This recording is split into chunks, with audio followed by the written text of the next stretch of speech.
후보자님 우선 지명을 축하드립니다. 감사합니다. 예, 제가 처음에 문제를 제기했던 거는 간단한 이슈입니다. 일반 국민 관점에서 최근 5년간 5억을 벌었는데 지출이 13억 정도 되다 보니까 제가 사실 그 갭이 일반 국민들로서는 너무 큰 갭이거든요. 그러니까 월급에 거의 2.5배의 지출이 있다 보니까 이제 돈이 어디서 나왔느냐 이게 문제가 됐던 거고요.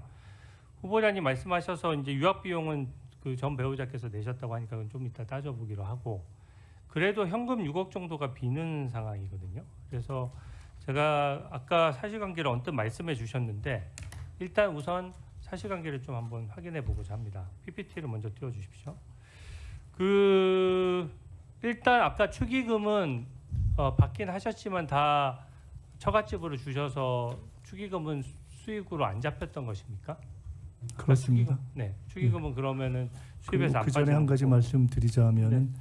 우리 의원님께서 계속해서 13억 정도라고 말씀하실 때는 의원님께서도 그것은 빼는 것이 좋겠다고 말씀하신 아들 유학비를 계속 넣어서 말씀하셔서 네. 그건 말씀하시는 중에도 헷갈려서 혼선이 있으실 것 같아서 네, 그 네. 부분을 빼면 아마 한 지금 6억 정도 6억 정도 말씀하시는 비는 전제로 알고 네. 제가 말씀을 드리도록 하겠습니다. 예, 좋습니다. 유학비를 빼고 제가 얘기할게요. 네. 그러면 6억이 남는데 축의금은 지금 이제 하나 또 축의금도 사용하시기도 하셨으니까 기본적으로 축의금은 다 처갓집에 반납을 해서 뭐 사실 수익으로 잡힌 건 없는 것이네요. 그러면. 축의금은 뭐 사양이라기보다는 사실은 축의금을 안 받으려고 했습니다. 네네. 그래서 축의금은 받지 실제 않습니다라고- 들어왔습니까?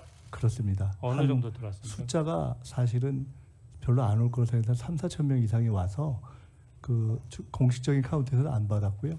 그렇지만 개인적인 가까운 지인들이 이렇게 축의금 봉투를 주고 한 것으로 해서 제가 볼 때는 그래도 제법 들어왔던 것 같습니다. 제법. 포함해서 근 1억 보통 정도. 일반 국민들도 축의금을 하게 되면은 뭐 다음에 다시 축의를 하기 위해서 대충은 금액을 네, 그래서 근 알아두잖아요. 1억 정도가 되는데 1억 정도 됐습니다. 네, 그때가 이제 국회의원 다시 되기 전이고 나이가 제가 재혼이어서 그때 나이가 거의 뭐 재혼됐죠. 그런데 네, 그것은 좋습니다. 그 정도, 예, 그 정도 그것을 하고요. 그냥 장모님한테 드렸습니다. 그때. 아까 말씀하셨던 게 조의금 1억 5천만 원, 또 출판 기념에 각각 한 번에 1억 5천만 원 정도씩 모였던 것으로 기억한다 이렇게 말씀하셨는데 그건 맞습니까? 조금 더 정확히 말씀드리자면은 부의금이 한 1억 6천 정도 되는 것 같고요. 네, 그건 정확한 겁니까? 어쨌든 확인이 가능한 겁니까? 그때- 그것은 뭐 저희가 대략 그때 얼마 정도 됐든 하고 이렇게 뭐 메모 정도 해놓은 수준에 네. 뭐 지나가는 거여서 누구나 다 그거를 뭐 축의금 조의금은 온 국민이 어디다가 신고할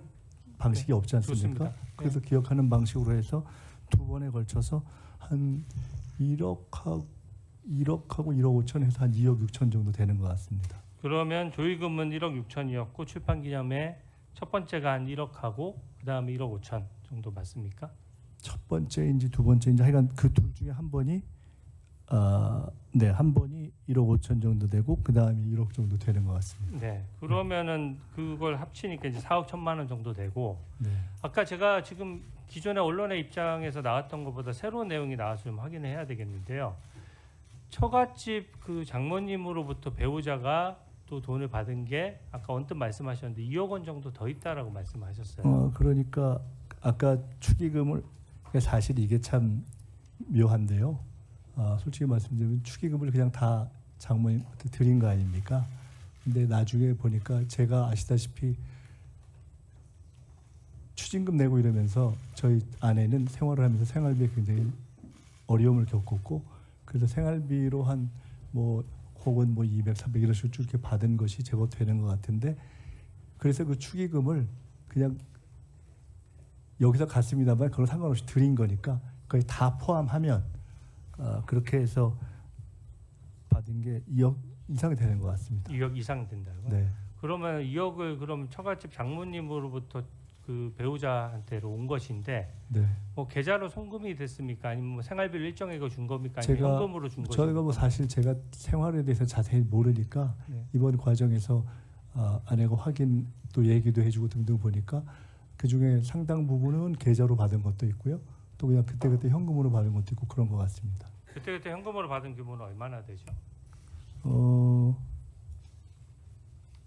현금으로 받은 게 한 얼마인가요? 제가 정확히 모르겠는데 네, 오해 좀 확인해 주십시오. 네, 통장으로 받은 게 최소한 반 이상 되는 것 같습니다. 네. 보니까 이게 지금 지금 말씀하셨던 내용들이 조금씩 바뀌고 있는 것이 저는 처음에 이 바뀌지는 액수가 않았습니다. 나왔을 때 기자분들이 질문을 했을 때는 분명히 부의금하고 강연료 등 기타 소득이 있었다 정도로 말씀하셨고 네. 또 시간이 지난 다음에 이제 금액이 명확해지고 나서 출판 기념회 얘기를 하셨고 또 이제는 또 다른 자금원이죠. 그러니까 그 처갓집으로부터 다시 2억 원 정도를 받는 자금이 있었다. 지금 이 말씀이신 거죠?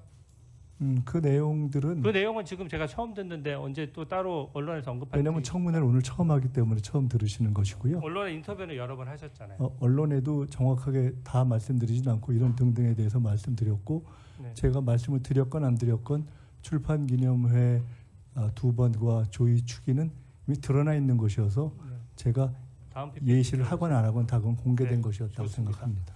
그러면 또 하나만 여쭤볼게요. 다음 PPT 좀 띄워주세요. 그럼 아까 그때 입장을 보니까 그 결혼할 때마다 혹은 빙부상이 있을 때마다 그해 12월 31일이 이제 재산 등록일이거나 아니면 출마하셨을 경우에는 총선 출마자 재산 등록 날짜거든요. 그 날짜 전에 그 현금은 다 소진을 했기 때문에 신고해야 할 필요는 없었다라는 게 지금 후보자님의 지금 정확한 입장입니까? 네, 확인해 보시면 네. 추징금 납부 날짜는 그냥 공식적으로 나와 있는 것이기 때문에 다 무슨 결혼 후 또 뭐 빙부상 후 출판기념회 후 출판기념회 후 해서 다 거의 며칠 상관으로 그 중에 대부분을 추징금 납부를 했습니다. 좋습니다. 지금 보면 결혼은 19일 뭐 받지 않았다고 하니까 빙부상은 59일 만에 또 출판기념회 두 번째 거는 32일 만에 전부 다 등록을 하신 거죠? 네, 그렇습니다. 예, 오해